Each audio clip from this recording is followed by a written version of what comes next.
근데 어제 탈당 선언을 한 분이 있습니다. 이 시기적으로나 여러 가지 봤을 때 상당한 의미를 부여할 수 있는 그런 탈당이라는 평가가 많은데요. 바로 그 주인공이죠. 이현주 의원 전화 연결돼 있습니다. 직접 입장 들어보죠. 이현주 의원 나와 계시죠? 안녕하세요. 네, 안녕하세요. 예. 자, 먼저 이 얘기부터 여쭤봐야겠죠? 왜 탈당을 결심하시게 됐는지. 네, 고민이 참 많고 힘들었는데요. 예. 가능하면, 안 해보려고 노력을 많이 했는데, 어쨌든 저는 정치하게 된 계기가 어떤 예전에 어떤 정부에 의해서 종사를 했다든가 이런 것보다는, 아버지 부도로 굉장히 경제적 빈곤, 이런 쓰라린 기억을 갖고 있고요. 또, 예.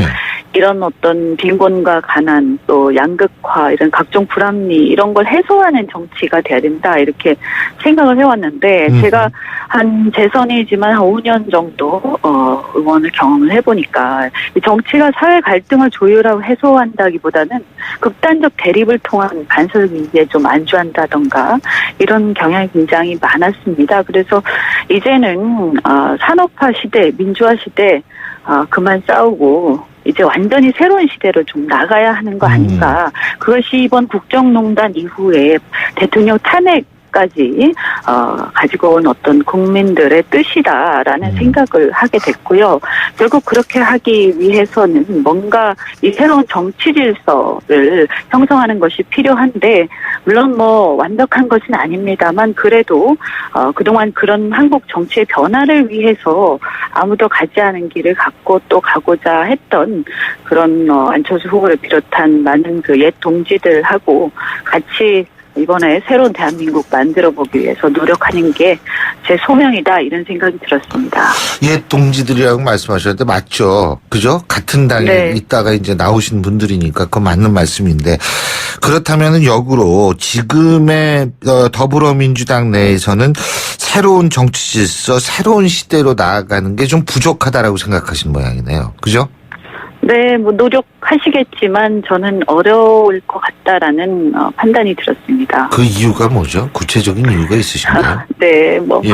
많은 이유가 있을 텐데요. 문자 폭탄도 받으셨죠? 네, 엄청 많이 받았습니다. 네. 네.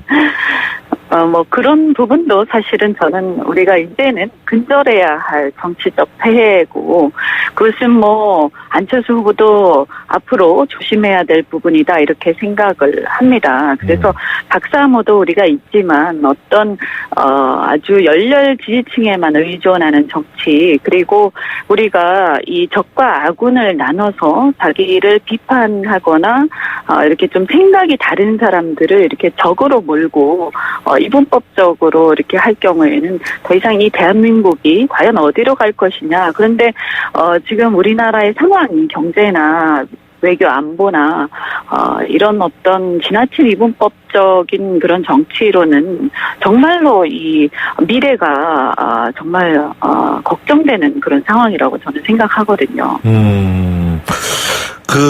지금 어쨌든 그러니까 안철수 후보도 조심해야 된다, 이런 말씀을 하셨는데, 그게 이제 결국은 어떤 특정 정당에 있어서 주류 세력 오너 이런 쪽이 되면 아무래도 패권주의로 흐를 가능성이 있다, 이렇게 이해해도 되겠습니까? 네네, 그것은 정치의 어떤 속성이라고도 볼 수 있는데요. 네. 다만 지도자가 얼마나 의지를 가지고 그것을 철폐하기 위해서 노력하느냐, 또 여러 가지 또 의사결정 구조가 어떻게 되느냐 굉장히 중요하고요. 이게 사실은 정부를 구성하더라도 마찬가지고, 그래서 저는 이제 국민의당이 비록 작지만, 물론 그 안에도 여러 가지 문제가 있지만, 그래도 아직 신생 정당이기 때문에, 그리고 많은 분들이 그 문제의식이 심각해서 새로운 정치 하겠다고 뛰쳐나오신 분들이 많기 때문에 여러 가지 리스크를 감수하고라도요. 그래서 이런 분들하고 뭔가 새로 좀 시작해 볼 필요가 있는 것이 아닌가, 이렇게 생각을 했고요. 그래서 저는 이번 대선이 어떤 협치, 그리고 어떤 미래에 대한 얘기 이런 것들이 중심이 되었으면 좋겠습니다. 근데 일각에서는 그 시기적으로 참 절묘한 시기였다. 탈당 이 선언이요. 왜 그러냐면 실제로 그 일반 탈당, 그러니까 뭐 일반 탈당이라기보다도 다른 탈당의 경우보다도 지금 상당히 그 대선이 막 뜨거워지고 있는 이 시기에 이렇게 탈당을 한다라는 사실 자체는 본인의 결단도 어려울 뿐만이 아니고 또 상당한 의미가 이 충격을 줄 수가 있는 상황이기 때문에 이제 그런 평가가 나오는 것 같은데 그 시기적으로는 뭐 어떤 계기가 있으셨던 거예요? 어쨌든 뭐 그래도 그 당의 어떤 대선 후보 결정 과정, 그래서 그 결정된 후보가 또 다음 정부 우리 대한민국의 정말 중요한 이 시기에 미래를 결정하는 그런 상황이었는데 정말 저는 그 제가 방금 말씀드린 그런 새로운 정치 질서를 형성하고 미래로 나갈 수 있는 그런 후보가 선출돼야 한다 이렇게 생각을 했고요. 그래서 뭐 특정 후보 지금 이름을 거명하기 그렇습니다만 뭐 좀 돕기도 하고 했는데 뭐 타이틀은 제가 내놓지는 않았습니다만 그런데 이 제가 볼 때는 조금 그런 것이 이제 좀 기대하기 어렵게 된 것이 아니냐. 그리고 이 경선 과정을 보면서 여러 가지 우리가 뭐 문제들이 있었는데 이런 것들이 전혀 아주 심각하게 취급되지 않았어요. 뭐 아시겠지만 예를 들어서 그 중간에 사전 투표 결과 유출된다든지 일종의 부재자 투표 결과 중간에 유출되는 거하고 같은 거 아닙니까? 그래서 이런 심각한 문제에 대해서 책임 있는 답변 같은 것을 지도부로부터 듣기도 굉장히 힘들었고 뭐 여러 가지가 있습니다만 이제는 그러면 제가 만약에 계속 있게 되면 대선 국면에서 어쨌든 당의 일원으로서 선거운동을 국민들하고 할 수밖에 없습니다. 그런데 제가 스스로 이렇게 수긍이 되지 않고 납득되지 않고 자신이 없는 상태에서 국민들한테 선거운동을 한다는 것이 굉장히 괴로운 상황이었고요. 그러면 더 본격화되기 전에 선대위가 구성되기 전에 결정을 하는 것이 좋겠다 이런 생각이 들었습니다. 저는 또 이 문자 폭탄 때문에 이렇게 좀 결심이 이루어지는 것도 하나의 그 요인이 되지 않았나 결심하시는데 이런 생각도 있었거든요. 뭐 결정적인 건 아니겠죠. 어떻게 보면 뭐 정치하면서 온갖 일들을 다 겪게 되니까요. 그렇지만 좋은 영향은 안 미쳤을 겁니다. 뭐랄까요. 그냥 안 그래도 그런 막 고민을 심하게 하고 있는데 그래서 그렇게 이제는 떠날 때가 됐구나. 그리고 새로운 출발을 좀 하고 싶다. 이런 생각을 할 때 이렇게 그게 딱 오면 굉장히 질린달까 이런 건 있습니다. 정말 그냥 단순하게 반대의 의견을 표시한다든가 이런 거면 그냥 읽어보기도 하고 할 텐데요. 뭔가 편집증적으로 계속 반복적으로 욕설이라든가 그리고 정말 괴로운 게 뭐냐면 차라리 다른 지지자로부터 듣는 것은 괜찮은데 당원이라고 하는데 그리고 당의 아주 핵심 조직인 것 같은데 뭔가가 그런데 그분들이 당 내에 비판 세력들에 대해서 그렇게 일종의 굉장히 폭력적으로 이렇게 하는 것을 보고 굉장히 가슴이 아팠고요. 저는 그런 부분들이 어떻게 보면 정말 근절해야 될 부분이다. 네네, 그렇게 생각합니다. 어떻게 더불어민주당에 이제 다른 비문 세력이 있지 않습니까? 그죠? 어떻게 추가 탈당이 있을 거라고 보십니까?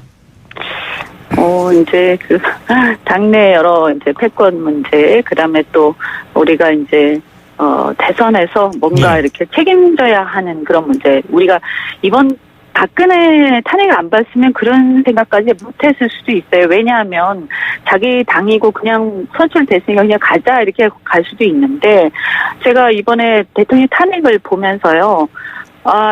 그냥 새누리당 의원들이 그 당시에 다 동의해서 선거운동 열심히 했겠습니까? 그러지 않았을 거란 말이에요. 그러나 어쨌든 책임져야 하는 거 아닙니까? 그 결과에 대해서. 그래서 정말 괴로울 것 같다, 이런 생각들이 들었고요.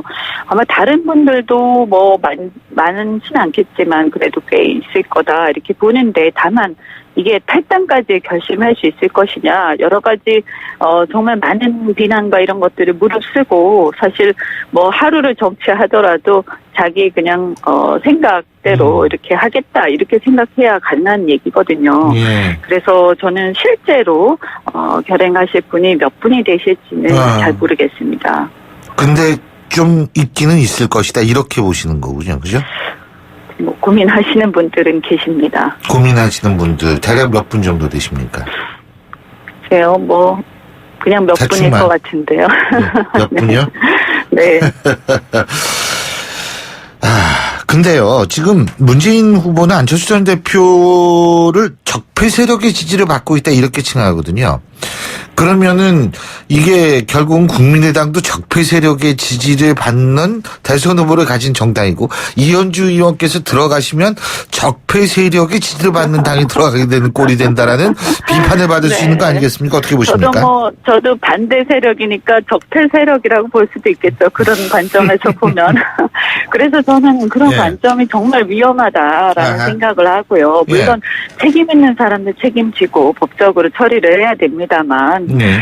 그 어떤 그 자기의 상대를 지지한다고 해서 그것이 모두 적폐이라면 그러면 이게 대통령이라는 것은 대한민국을 통합하고 네. 우리가 정말 산적한 문제를 해결해야 되는데 또 통합이 돼야 예. 해결이 됩니다. 반대가 너무 심하면 해결이 안 되거든요. 예. 현실적으로.